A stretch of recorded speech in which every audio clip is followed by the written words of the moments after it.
This happened when I was 20 years old. I am now 22. I reside in Havenbrook, Solara. It was my senior year of high school, but this coincided with the rapid escalation of the viridian virus pandemic, leading to widespread closures, including my school. Despite directives for everyone to remain home and quarantine, my friend group and I were venturing out more frequently than ever. There was not much to do, as all non-essential businesses were shuttered, but one enduring aspect of my personality is my love for urban exploration and investigating purportedly haunted locations.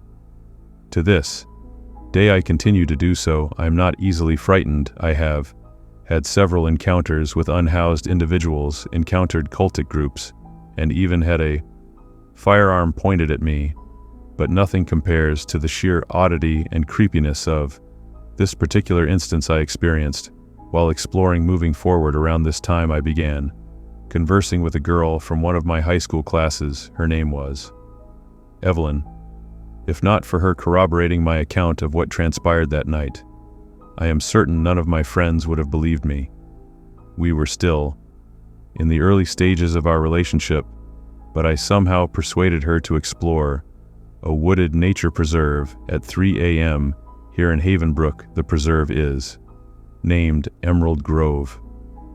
It is relatively pleasant, safe, and very scenic during daylight hours, but at night it can be a perilous place, and law enforcement typically barricades the entrances to the area after dark, deterring visitors.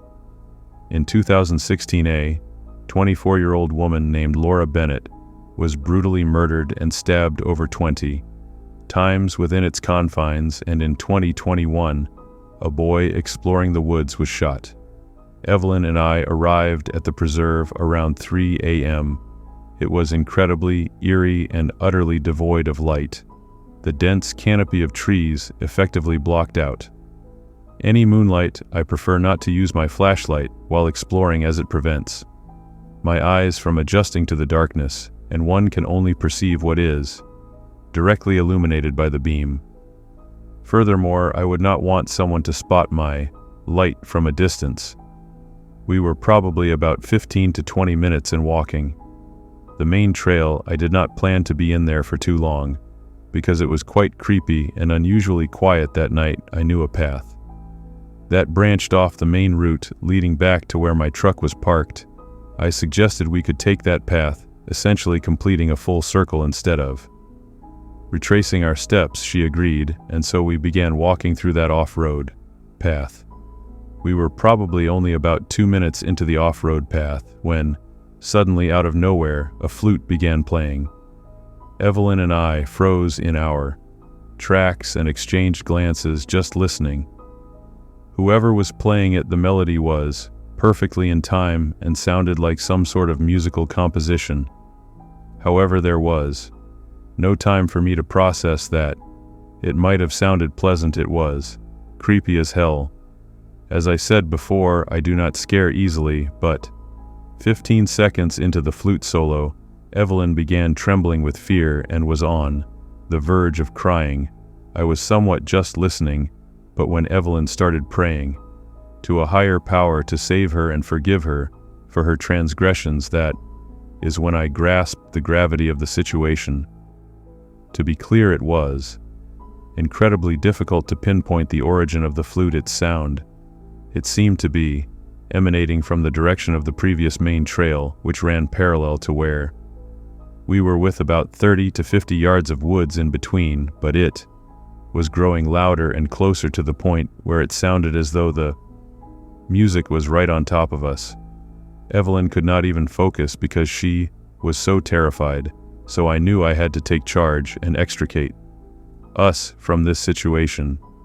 This is going to sound cliched, but I told her, "Do not worry, I am not going to let anything happen to you," and suggested we run down the off-road path to escape.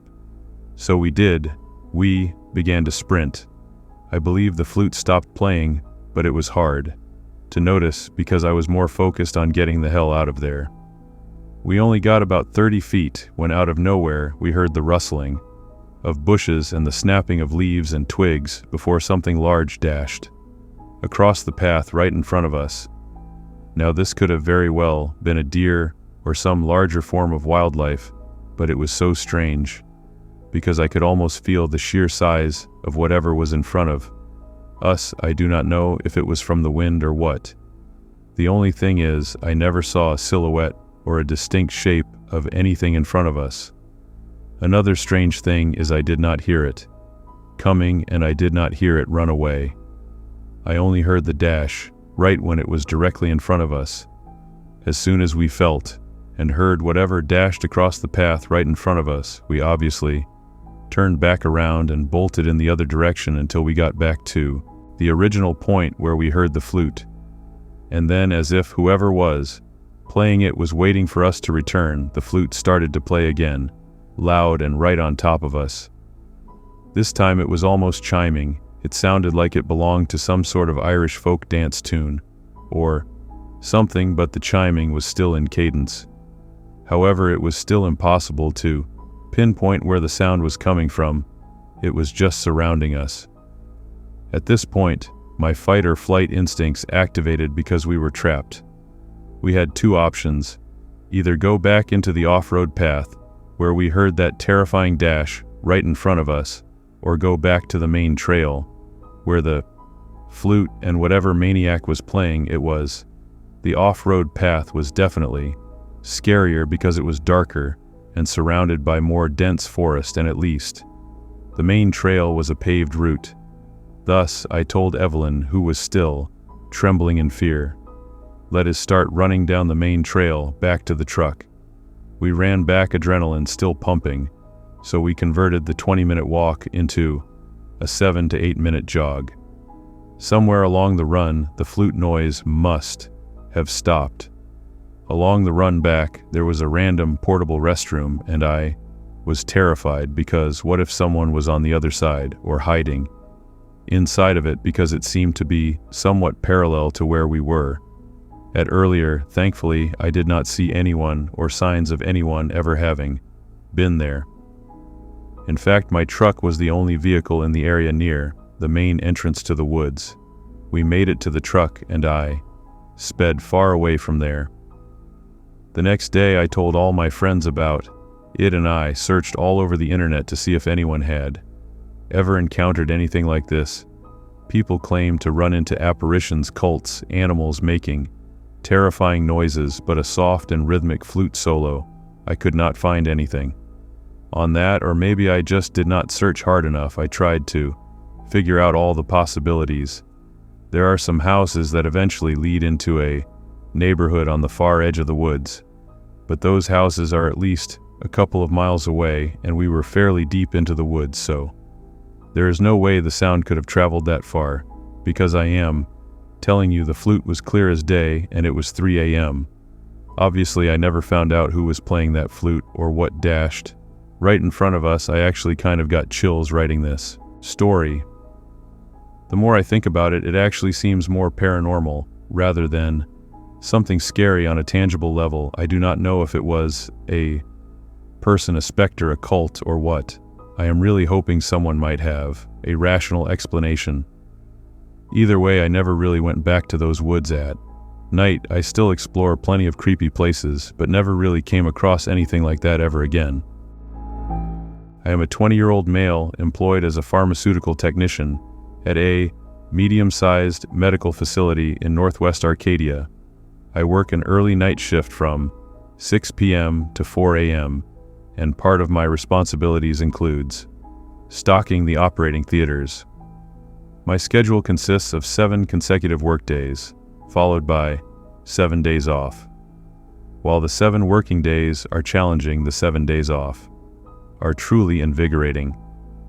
I work Thursday through Wednesday, and on my 6th night, Tuesday, I left a little early to stay with my wife at her residence, approximately 30 minutes from our own home.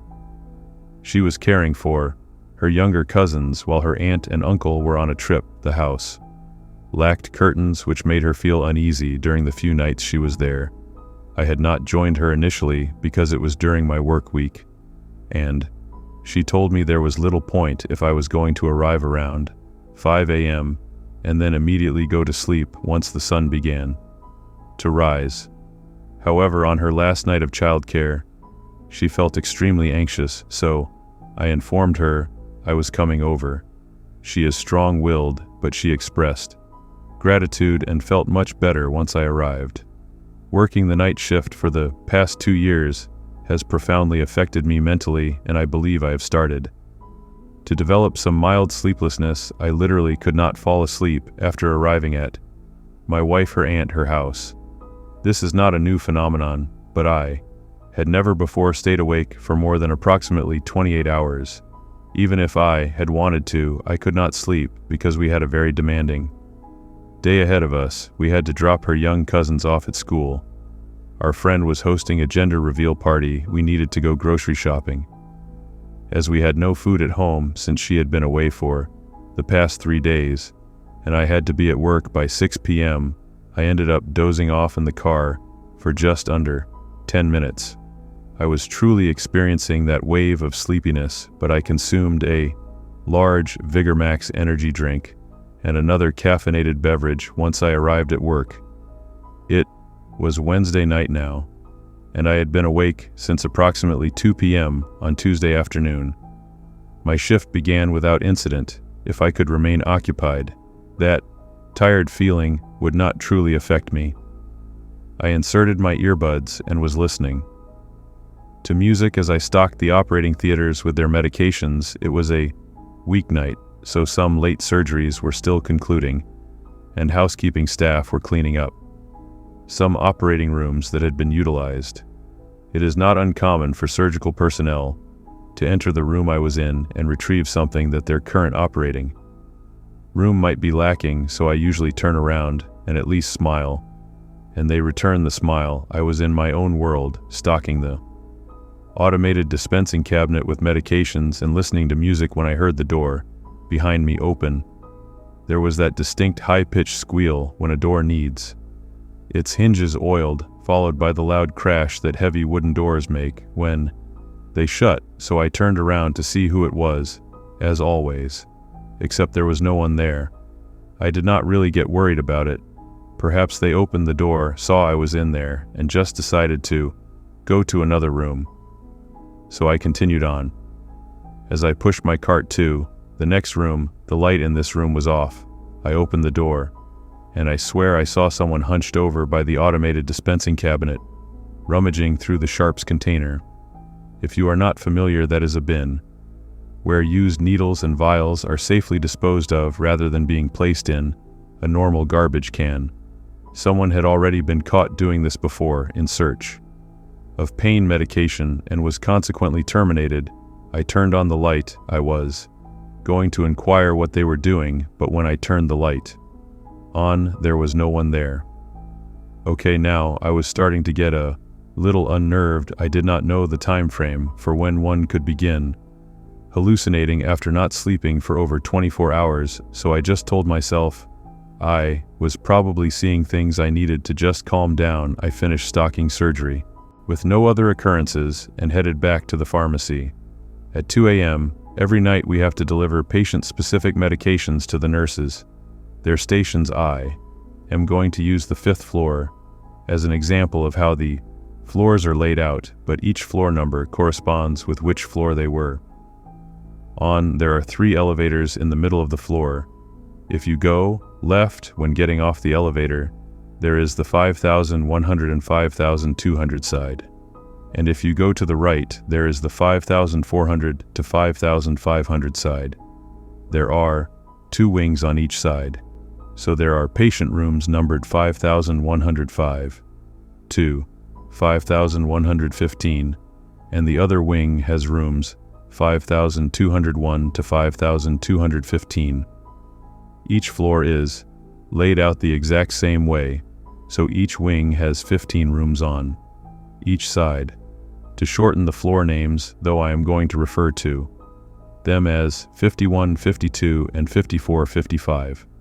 Recently, the 5th floor, specifically the 54-55 side, had been undergoing some remodeling, so our overflow floor, the 3rd floor, was where they put the patients who were on the 54-55 side of The 5th floor, while they remodeled the 54-55 side, was empty because there were not that many people in the hospital that night. I made my way up the hospital, delivering medications to the nurses, their station floor by floor, until I got to the 5th floor. I went to the 51-52 side, delivered the medications, and decided to go check out the progress of the 54-55 side A's.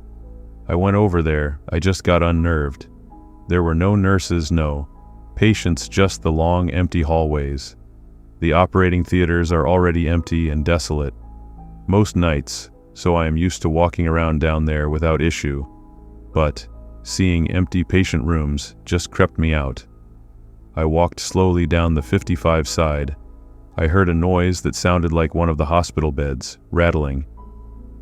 As I passed room 512, I quickly found out what the noise was. As I looked into the room, I saw an old man, violently shaking as if he was having a seizure. Blood was running down his eyes, nose, and out of his mouth. He was making this gargling, groaning sound, almost like the sounds the zombies in The Undead make. A monitor was frantically beeping like it does when a patient is in critical condition. My heart dropped when I saw this, and I took a quick step behind the door frame. I immediately stepped back into the room as I realized this man was in desperate need of medical attention, but when I looked back in, there was no man. The bed was clean and made, the monitor was off, and there were no signs that anyone had even been in that room for at least a whole day. I thought at that point I was, for sure, hallucinating. I quickly made my way back over to the elevators, and I made my way back down to the 1st floor where the pharmacy is. As the elevator doors opened, an old man in a security uniform and hospital badge got on the elevator.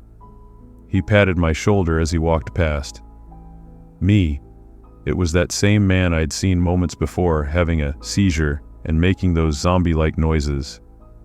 He smiled at me as the doors closed, and I watched the numbers on the elevator go all the way up to the 5th floor. I did not push the button for the elevator to come back down, but the same elevator came back down to the 1st floor and opened. There was no one on the elevator. I ran back to the pharmacy and sat in a chair for the rest of my shift until my wife came and picked me up. As I was waiting, I searched online for when hallucinations typically start when one has not slept. It said between 30 and 48 hours, and I was on hour 38 of no sleep, so it made sense. The pharmacy is located directly under the 54-55 side.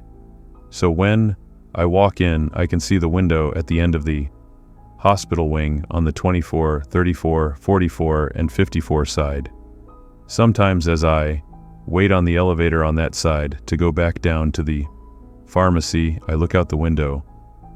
As I was walking out to my wife, her car, I looked back up at the 5th floor window and saw the same old man looking at me through the window. I got chills as I got into my wife, her car. I did not say anything about what I saw that night. I am not sure why I would have hallucinated that specific man, as I have never seen him before, and even if I have, he has no significance in my life whatsoever.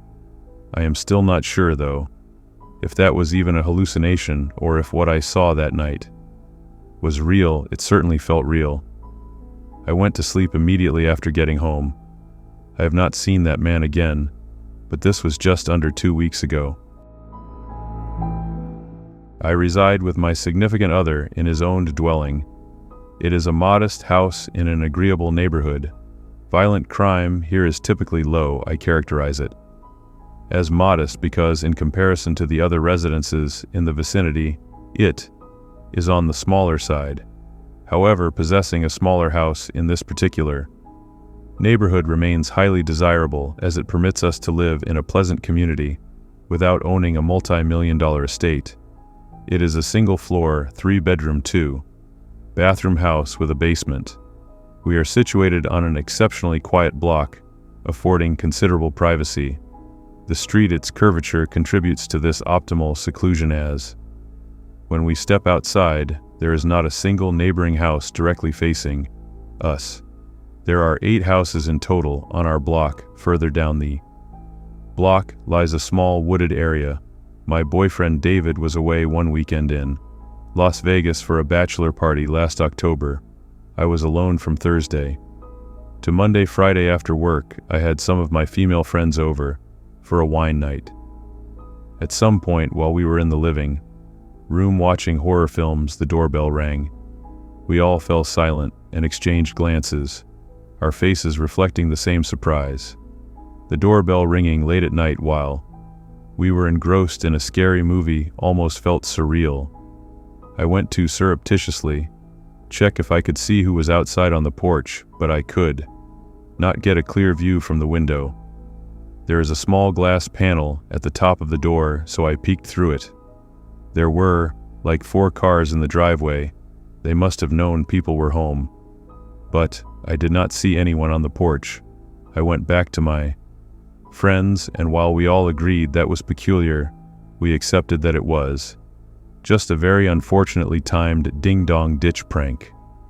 After everyone left, it was late, enough for me to go to bed and fall asleep almost immediately. However, I was awakened that night, not even an hour later, by the doorbell ringing. Twice I looked at my phone, and it was approximately 1 a.m. No one belongs outside your door at this hour.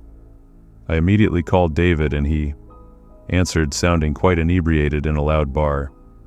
He had to go to a restroom to be able to hear me.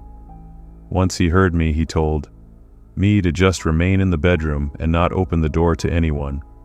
He never once suggested calling the police, so I refrained from doing that for now.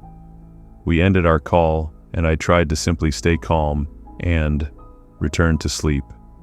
Just as my heart rate started to slow and I began to calm down, I heard something from outside, some kind of clicking sounds, until there was a knock at my window, and a male, his voice said, "Hey, anyone home? I need some help out here." I thanked Providence the blinds were closed. I could not see who was out there, and they could not see me. Instead of leaving, he knocked again on the window. He said, "I know you are home." This was what prompted me to call the police. I never heard the man outside walk away from the window. For all I knew, he was still standing outside of it, so I whispered the entire time while on the phone, reporting someone trying to unlawfully enter my house. Call me dramatic or an exaggerator, but I was scared and I wanted the police here as soon as possible. Within 5 to 10 minutes, the doorbell rang again, followed by loud knocks. I went out and approached the front door and asked who it was. A male, his voice said, "It is the police." It was a different voice from the other guy. I looked through the glass and confirmed it was a couple of police officers. I opened the door for them, and right off the bat, the taller officer in front walked directly into my house without my even inviting him in. He stated they were responding to my report of a disturbance, and I said, "There is a man lurking around the house, ringing the bell and knocking on my window." I do not want to make a major point of my recounting the story about this particular police officer, but he was the rudest man I had ever encountered. I felt like he was on a power trip. He was demeaning towards me, telling me to shush and talking over me while I was trying to explain. He also did not seem to take my claims very seriously. His partner did not utter a word, he just stood in the background. The taller one asked me details that I had already made clear I would not have, such as what the man looked like, when I clearly stated that I had not seen him. The officer actually said to me, "Well, you are the one who called us, ma'am. If you do not want our help, we can leave." I was completely taken aback. I had never called the police before, and I never expected such a lack of professionalism. I apologized and said, "I am just scared." It was around this time that the 2 officers walked around the house with their flashlights. They went full circle and then came back, but honestly, they did not really check very thoroughly. I watched them through the windows. They came back to the door and told me there is nothing they can do if I do not have any cameras or proof of the man trying to commit any wrongdoing. The two officers then left. I did not feel any better at all, beyond the fact that maybe whoever that man was saw I called the police. I went back to bed, and thankfully the next time I woke up was to sunlight creeping in through the closed blinds. It was around 10 a.m. It was Saturday, and that night my friend was hosting a Halloween party that I was going to help set up for. During the day I did a little grocery shopping, and while I was at it, picked up some things for the party. My costume was a fictional character. Velma, and my friend hosting the party was dressed as Daphne. I arrived at her house around 6 p.m. The party started at 9 p.m. and it really picked up around 10:30 p.m. I was there pretty late. I probably left her house a little after 1 a.m. I was fit to drive, as I did not really drink much beyond a few beers. When I got home, I immediately noticed a cool draft in the house. After setting my belongings down on the dining room table, I noticed the window was open. I went to shut it, trying to remember why I would have opened it. I went to brush my teeth, but then when I came out from the bathroom, I noticed the basement door was wide open. I froze. This was when I started hearing this faint but consistent clicking sound. As I got closer to the basement stairs, I realized it was coming from down there. And then I got to the top of the stairs and looked down to the pitch-black basement, and the clicking suddenly stopped. A voice from below suddenly said, "You are finally home." With that, I slammed the basement door shut and took my phone with me outside. I banged on the neighbor his door until he answered, and I chose to call the police in the safety of my neighbor his house. It was unfortunately the same two officers who returned to my house. My neighbor accompanied me as I went to speak with them this time, and I think that may have had some kind of impact on that taller cop, his attitude. He was not as rude this time. He and his partner checked the house while my neighbor and I stood in the living room. Eventually, after their initial search, I showed them some of the spots I'd imagined someone could be hiding. I basically tore the entire house upside down, while also on the phone with my drunk boyfriend when I was sure that no one was here anymore. I packed a bag to go stay with my sister until David came back. This time I locked every window before leaving the main. Takeaway lesson for my story is, if you have windows that open wide enough for someone to crawl through, make sure they are always locked when they are closed. We still live in this house today, but for a few months I refuse to be alone in the house.